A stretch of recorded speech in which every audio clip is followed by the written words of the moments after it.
This episode is brought to you by our great sponsors. Do you build WordPress sites? Are you hitting the limit of your coding knowledge?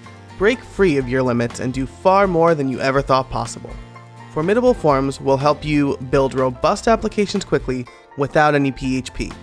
Take on bigger projects, earn more clients, and grow your business. Get started today at buildpodcast.net/forms. That's buildpodcast.net/forms. When you have a great idea for your product or business, you need to give it a great domain name. And finding the perfect domain is ridiculously easy with Hover. With Hover, you can easily set up your domain name with the most popular website builders and hosts. You can use Hover Connect to set up your domain automatically in just a few clicks. That's right, no more digging through help articles to find out how to get your domain working. And if you already have a bunch of domains scattered across other domain providers like I did, you can save money by bringing them all into Hover. Eligible domains will include free Whois Privacy with volume discounts. So the more domains you have in your account, the more of a discount Hover will automatically apply to your account. Head over to buildpodcast.net/hover today for 10% off your first purchase. That's buildpodcast.net/HOVER. And now, on with the show. Hey everybody, welcome to another episode of How I Built It, the podcast that asks, how did you build that? Today, I am honored to have Troy Dean of WP Elevation with me. Troy, how are you doing today? I'm very well, man. Thank you so much for having me on the show. I really appreciate it.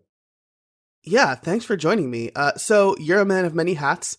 You have lots of things going on, but today we're going to focus on WP Elevation. So maybe we could start things off by telling the listeners a little bit about who you are, what you do, and what WP Elevation is. Sure. So, my name's Troy Dean. I'm from Melbourne, Australia. I started out as a WordPress developer back in 2007. We built a little plugin back in late 2007 called Video User Manuals, which puts a bunch of video tutorials in your client's dashboard. And then as a result of building that audience, in 2013, we launched WP Elevation, which is a business coaching program for WordPress freelancers. It has since then evolved into a business course for WordPress consultants, WordPress freelancers. And currently we have over 600 active members in the program. We've had about 1,200 people go through the course over the last 3 years, but now we have over 600 active members in that program who are all WordPress consultants and running businesses like you and I, building websites for clients. Awesome. That's fantastic. Yeah. So I'm really excited to pick your brain because I also develop online courses, and I know you're one of the best. So maybe we can kind of talk about, I think there's a few things we could talk about because you have a membership site. Yeah. But, you also develop courses. So you're building a lot of different things here. You have a lot of balls in the air. So let's start off with this. WP Elevation kind of evolved into a business course, right? Yeah. So maybe we can talk about the research or maybe the user activity that led you to the decision of evolving WP Elevation from just a membership site to a business course. Yeah, so just to clarify, it started out as a members website in 2013. It just started out as a membership website because I, like everyone else on the internet, figured that there was gold in membership websites, right? And then 2 years later, in end of 2015, we actually shut down our membership website and we repackaged it up into a 6-week course. And we now have, whereas the membership website was evergreen, you could basically join whenever you wanted.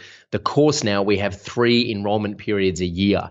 And we open the doors to our program usually for 6 or 7 days at a time. We have an enrollment period and then we shut. We get that cohort, that class through the course, and we get them settled into the community and into the membership program once they've finished the course. And then we reopen the doors again for a new class. And we can talk more about why we made that decision.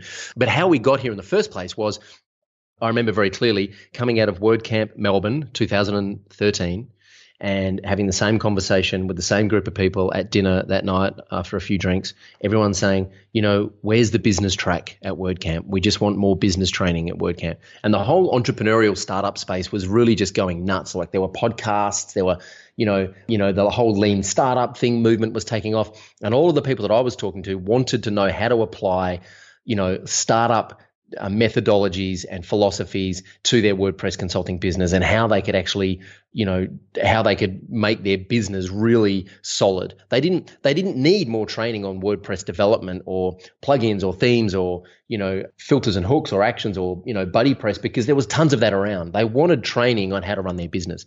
So I made a decision out of pure frustration that I was going to become the guy that did it. I'm like, well, no one's really doing this. At the time, Chris Lemmer was offering some coaching, some sort of one-on-one coaching stuff. Matt Medeiros had started the Matt Report. And I was like, you know what? I'm going to build a members website that was my idea for WordPress freelancers. So what I did was, the research I did was straight out of the lean startup methodology. We hired Ash Moraya, who wrote Running Lean, and we hired him to give us some coaching, and he basically taught us this methodology. And so what we did is, first thing we did was put up a sales page for a webinar, and we emailed our entire list and said, hey, we know that you guys want business training. Here's a webinar we're going to run in a few weeks, and it's $197, but we'll give away the first 50 tickets half price, so like an early bird special. Now, we hadn't planned the webinar. We hadn't opened Keynote. We hadn't built one slide. We just plugged our sales page into Eventbrite to sell the tickets, and then we plugged that into GoToWebinar to actually get them registered on the webinar. And my theory was, if we sell 10 tickets, that will be embarrassing, but I'll run it anyway. If we sell anything less than 10, I'll just refund them and pretend it never happened. And if we sell, my secret hope was that we'd sell 30 tickets at $97. And I'm like, that way we make $3,000. And for me, that's enough.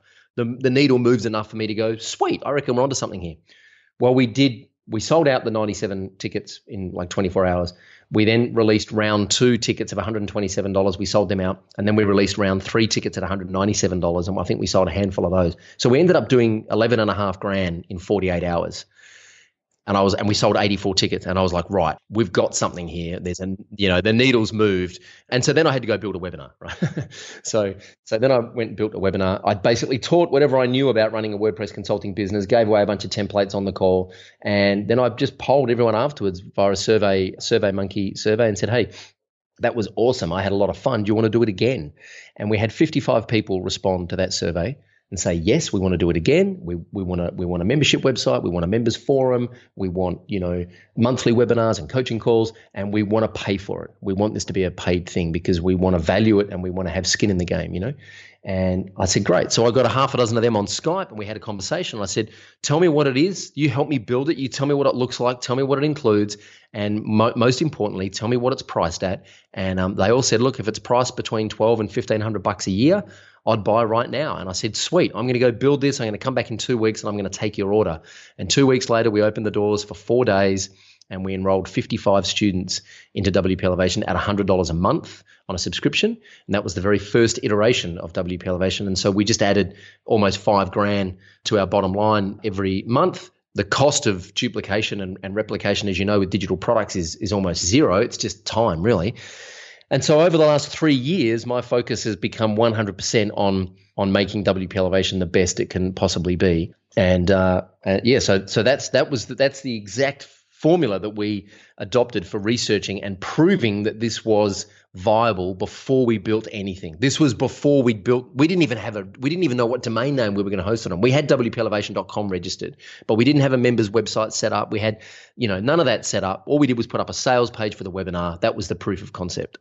Wow. So that's a big, not a long journey, but it sounds like you did it over the course of a few weeks, but a lot of work went into that, right? Yeah.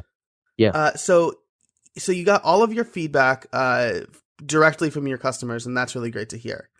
Yeah. So let's actually touch on, you did mention that you had 3 open enrollment periods, right? Yep. Yep. And I remember seeing you speak at WordCamp US, and I remember you giving a very specific reason for that. So maybe we can kind of touch on that. Yeah. So we were evergreen, as I said, for a couple of years, from June 2013 through July 2015. You could basically enroll whenever you wanted. And what happened, a couple of things happened. We kind of capped out at about 215 members. For some reason, we just couldn't break through that number, right? And so if you do the math, it was pretty good. It was like $20,000 a month in revenue. But I knew that the market was bigger than that. And I just couldn't work out what triggers. We tried everything, and I just couldn't work out what levers to pull to get a bigger membership base. We tried $1 trials, we tried partnerships, JVs. Nothing seemed to really get us through that barrier.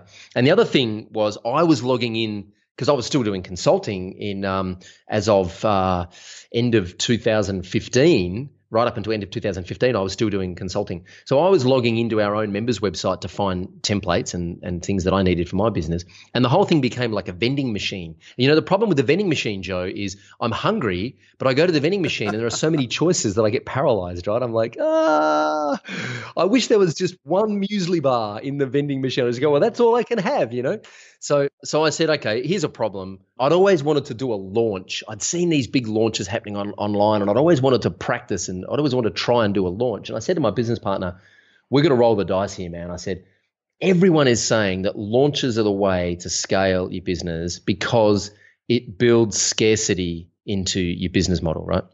I said, there's two reasons I want to do this. I want to shut the doors. I want to roll this out as a 6-week drip-fed course. Two reasons. I want the scarcity to motivate people to enroll because when it's shut, it's shut. And also, I want to give them some structure so that they go through module 1 in the first week and then module 2 in the second week. And they can't skip ahead. They can't binge. They have to go through it drip-fed, one module per week, right? So we rolled the dice. We shut the doors in July 2015. We basically turned off, all our existing members were still, grandfathered in, but we weren't accepting any new members, which was a pretty scary proposition. And then we launched in September 2015. We launched at a price point of $497. So here's what was happening is it was $97 a month. Our average lifetime value was about $550. So what would happen is people would join for 5 or 6 months and then bounce out. And so I said, well, let's get them to basically pay that up front, right, to go through the course and give them 6 months access to the membership program. And then at the end of that 6 months, they'll renew at $97 a month. So that's what we did in September 2015. We enrolled 202 students at $497 each. So straight away, our membership doubled. At that point, we'd actually dropped from 215 down. We had 175 members when we launched in September 2015. So we had 202 new people in the program. I was like, whoa. Where did you people come from? And what I realized is it was because the door was closing. On that date, they had 7 days to join and the door was closing. And that's the biggest motivator for people to take action. So then since then, the price has gone up. It's now $1,497, the course. We're about to open again in February, so that'll be our 5th launch.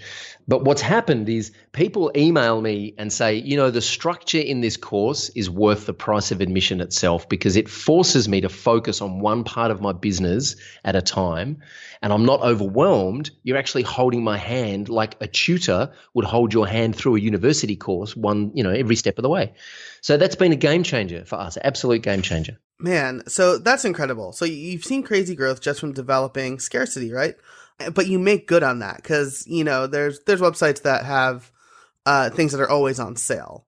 And that doesn't necessarily work either because people eventually get wise to that, right? Yeah. It's got to be authentic. I mean, we close, usually we close at midnight on a Sunday night and we're done. And what happens is we get the Europeans wake up and they're like, oh man, I can't believe I missed because I was asleep. So what we generally do is we generally leave the door open for 3 or 4 hours just for our European and UK customers. And so we get them enrolled in. But so by midnight Sunday night, we're closed off. And then by midday Monday, the Europeans have enrolled and then we're done. And then the door's actually shut. And then what happens is for 3 days after that, we get inundated with emails from people saying, oh man, I missed the deadline. Can I still join? I'm like, are you kidding me? I've sent you 8,000 emails in the last week telling you that we're about to close with these countdown timers in the emails, that look really spammy, but we do it because they work. And I'm like, how did you miss this? Like, I have to drive around to your house and tell you that we're about to close. You know what I mean? So it's amazing. Scarcity, people still miss the deadline. And then I'm like, I'm sorry, you got to join the waiting list. And so every time we open the doors, we have 300 or 400 people on the waiting list, and they don't all join, of course, but they're the ones that generally get notified first. Gotcha. Man, that's awesome. So you mentioned that you have a business partner, and part of the reason that I started this podcast is because I was getting really good advice from people, and I thought those conversations should be made public, for the greater good. Yeah. And I'm also part of a mastermind group.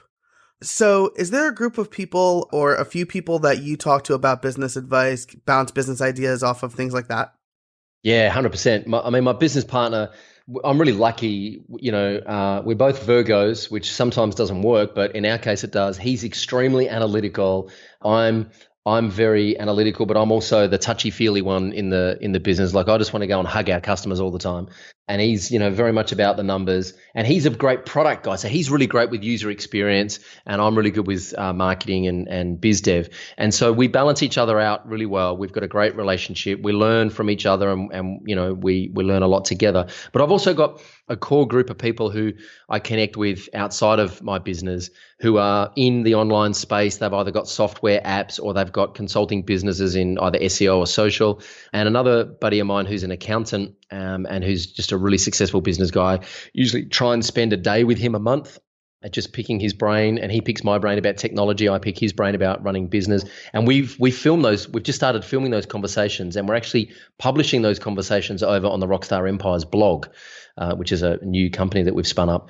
And for that reason, again, because every time I hang out with Mike and we have those conversations, I'm like, man, so many people would benefit from these conversations. So Jin comes down with the cameras and the microphones, and we shoot them, and they look really amazing, and we get tons of footage down there, and we're just starting to publish them now in the hope that it'll help other people sort of think through the challenges in their business as well. So I think it's really important to get advice and feedback from people who are outside your industry. Yeah, definitely. I mean, it's teaching WordPress, everybody within the WordPress space thinks WordPress is really easy to use. Yeah. But talk to somebody outside that space and they're like, I don't know what I'm looking Yeah, at. exactly. So awesome. So let's get to the title question, because I have lots of stuff, you have lots of stuff that you could share with us that I want to ask about. Sure. So you built a membership site. So I'd love to hear kind of the tools that you used for that, but also how do you go about developing a course? I remember at WordCamp US that you said that you take a zero to win approach. Yep. And I'd love for you to explain that to our listeners. Sure. So let me just touch on the tech first, because it's actually quite simple. We started off the membership website. We started off using Optimized Press because that was kind of the easiest thing or the quickest thing to kind of get up and about.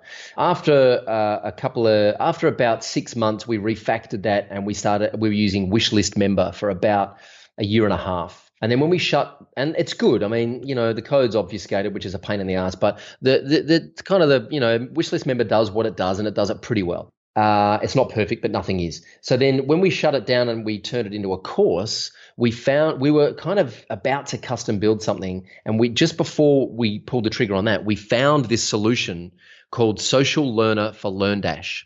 And it's by some guys out of Chicago called Buddy Boss. They basically make premium themes for BuddyPress. And Social Learner for LearnDash is this great solution, which is a series of themes and plugins that integrates BuddyPress with LearnDash. And so essentially, your online course becomes a classroom because there's all this social sharing stuff that goes on when you unlock badges and when you unlock certificates, and there's like a Facebook-style wall in the dashboard.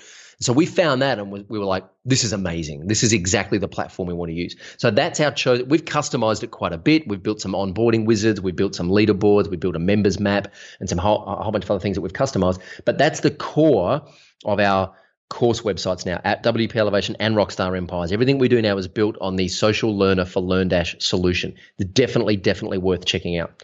My advice to someone who's starting out and doesn't know tech is actually not a WordPress solution. If they want to get a course up and running and you don't want to, have any problems with the tech, my advice is to go use teachable.com, because those guys are doing an amazing job over there.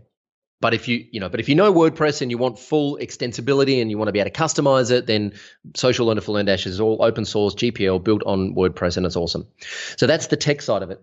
The strategic side of it is the way that we build courses is, and this is really it in a nutshell. If I've got information in my head that I know can help you, Joe, I say to myself, all right, the biggest challenge people have got is how do I get that information out of my head into a format that I can teach?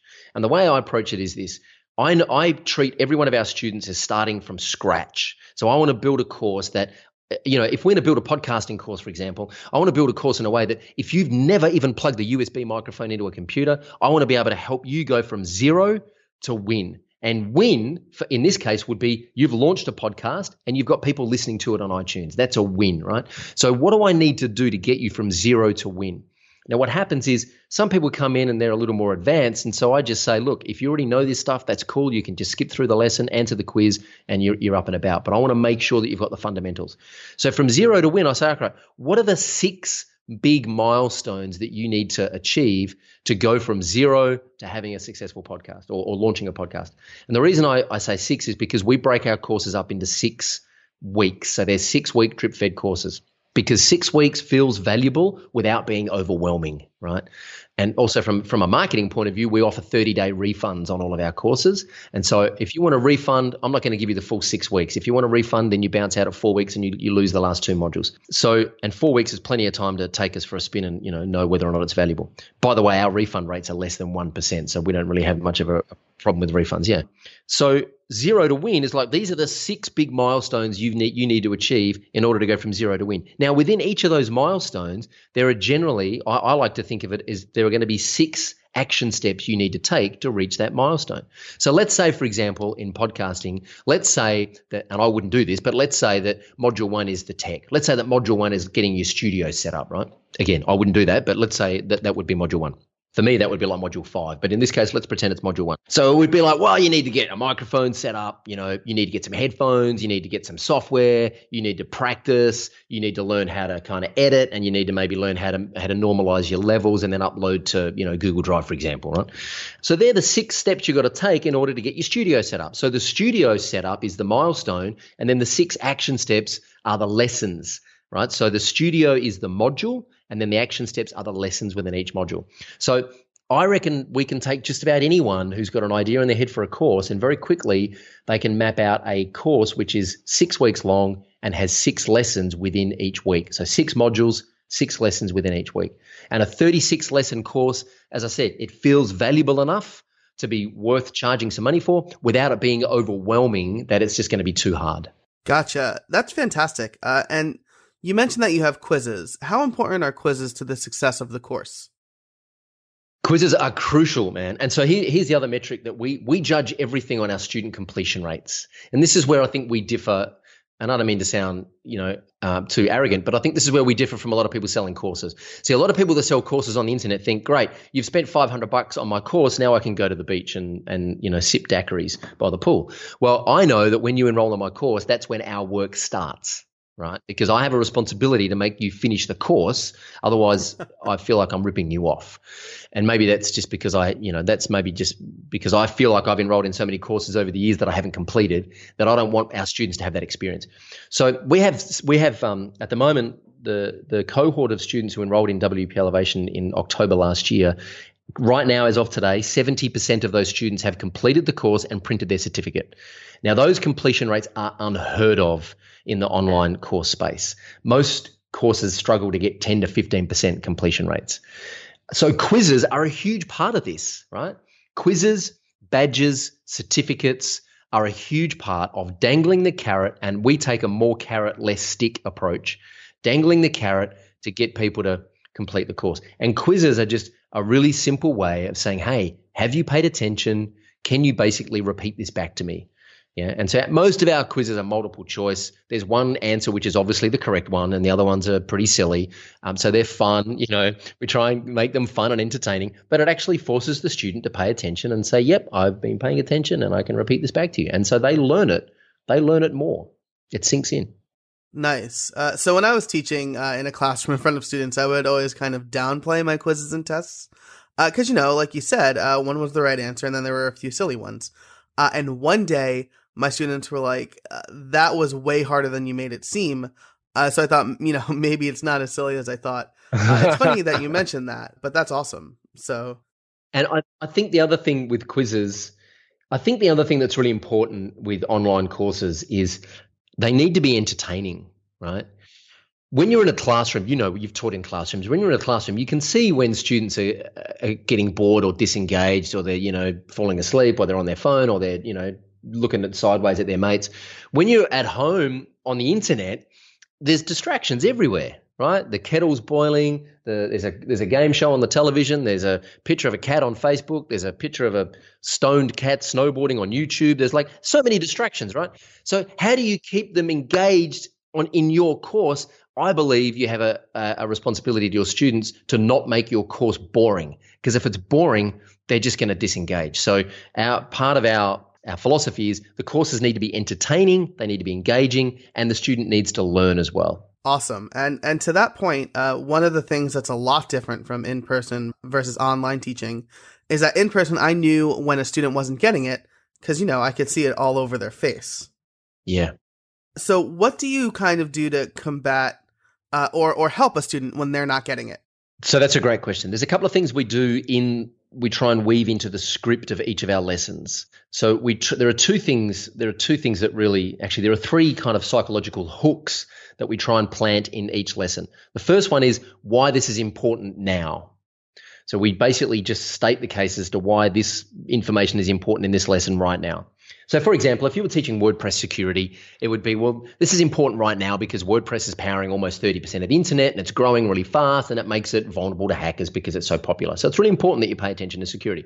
Then you would go and you would teach a lesson. And then there's a couple of things at the end of the lesson. One is you need to know what your students' objections are during the lesson. So every time you learn something in your brain, you're kind of going, yeah, but what if this, and yeah, but what if that, and that might not apply in my case, right? So you need to know what those what ifs are, and you need to answer those questions. So they might say, yeah, but my host does all my backups, so why do I need to back up?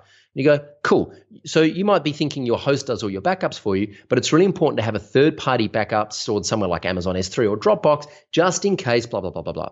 So that kind of deals with their objections, and then they're like, okay, that makes sense. And then, of course, the biggest competition we have is the fact that they're probably going to do nothing. Inaction is the biggest hurdle we have. So what we do is we always say, you don't have to do this, but if you don't, these are the consequences. So that's kind of how we deal with that side of it. And then in terms of if someone's just not getting it and they need more support, we have a very active private Facebook study group for all of our courses. And so in WP Elevation, for example, there are over 600 members in that Facebook group, and we have 4 coaches plus 6 mentors, plus a community manager. So we have like 12 staff who are in that Facebook group answering questions, guiding people, pointing people in the right direction.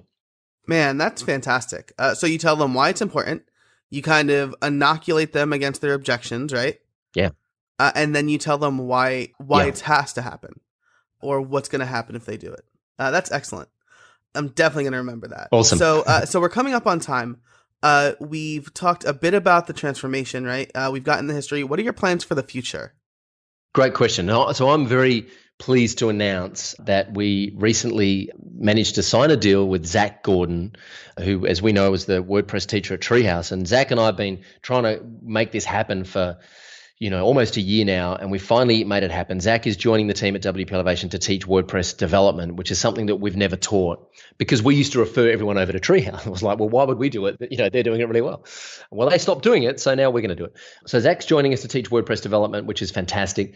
Our goal at WP Elevation is to become, we already, and I don't sound this to be arrogant again, but one of our missions here is to become the biggest business community for WordPress consultants on the planet. And we already are that anyway, but we want to really become the go-to community for a WordPress consultant to come and learn whatever they need to make their WordPress consulting business awesome and profitable and sustainable and really support their lifestyle. And I will be the first to admit that we have some holes in what it is we teach. There are some things that we haven't covered yet. There is so much that we could teach. So our foot is firmly on the pedal. As I said, we have 5 coaches now, including Zach, and we are going to be rolling out new courses and new training as our customers ask for them. So as we learn what our customers need, we build those courses. And we're going to be raising the production values of our course and hopefully be able to shoot courses more in line with the production quality of something like a Treehouse or a Creative Live, whereas up until recently, a lot of it has been us in front of our USB cameras and using our slides on the computer. We want to start increasing the production values of our courses as well, and that has just means that more resources, and we can do that now because the company's at a certain size that we have the resources to do that. That's great, and Zach is definitely the guy to do that too. So if you are interested in Zach Gordon, dear listeners, he was on episode 9, I believe. I'll link it in the show notes. And he talks all about his methodology for developing courses. and increasing production value. So, well, Troy, we're almost done. I really appreciate your time today. And I want to ask you my favorite question, which is, do you have any trade secrets for us? It's a really good question, man. Do I have any trade secrets? Well, this is a little bit woo-woo and a little bit new for me, but I've just started meditating again after a few years of not meditating, and like about 8 years of not meditating. And I have to say, getting up early in the morning and spending 20 minutes on the lounge room floor with my legs crossed in half lotus, meditating, just being with myself, actually gives me the resilience and the confidence to get through the day no matter what happens. So whatever you can do to keep your mind positive and energized and focused, because I actually think the biggest secret to success is focus. And so meditation for me really is just all about helping me stay focused. So whatever you can do, because for me, it all starts in the mind. I mean, I know everyone wants to know what kind of tool we're using or what kind of, shiny widget we're using or what theme framework or what favorite plugin. But for me, it's all about mindset. If your head's in a good place, everything else falls into place and takes care of itself. So the Headspace app is what I'm using to meditate right now, headspace.com. It comes out of the UK. A guy by the name of Andy runs it. And headspace.com is my trade secret at the moment. Awesome. That's great. And I love that. I need to be better at that because, the first thing I do when I wake up is check my email. And that's just not the right thing to do. Joe! I know. It's terrible. So I'll definitely take that to heart. Cool, man. Yeah. So, and like you said, it's all about focus. You can give a guy a hammer, but you can't make him build a house. So, Troy, thank you so much for joining me today. Dude, this has been fun. You're really good at this, man. You should definitely keep doing this because it's awesome. I've had a lot of fun. Hey, everybody. I want to tell you about a new book I wrote with my good friend Matt Medeiros of the Matt Report called The Podcast Starter Kit. It's a QA-style book that tells you exactly what you need to get up and running with your own podcast. I've had lots of fun over the last several months with how I built it, and I want to share what I've learned with anybody looking to start their own podcast. In the book, Matt and I try our hand at answering 23 questions that you need to ask yourself before you get up and running. We also include several resources, our favorite equipment, and a checklist at the end. Head over to thepodcastbook.com to check it out. It's only $24, and it'll save you hours of time researching the right tools, where to upload your podcast, how to run a good interview, and a lot more. That's thepodcastbook.com. Thanks so much for listening, and thanks to our great guest and fantastic sponsors. If you liked the show, please rate it and subscribe on iTunes, in Google Play, or whatever your podcast app of choice is. If you have any questions, be sure to reach out at howibuilt.it.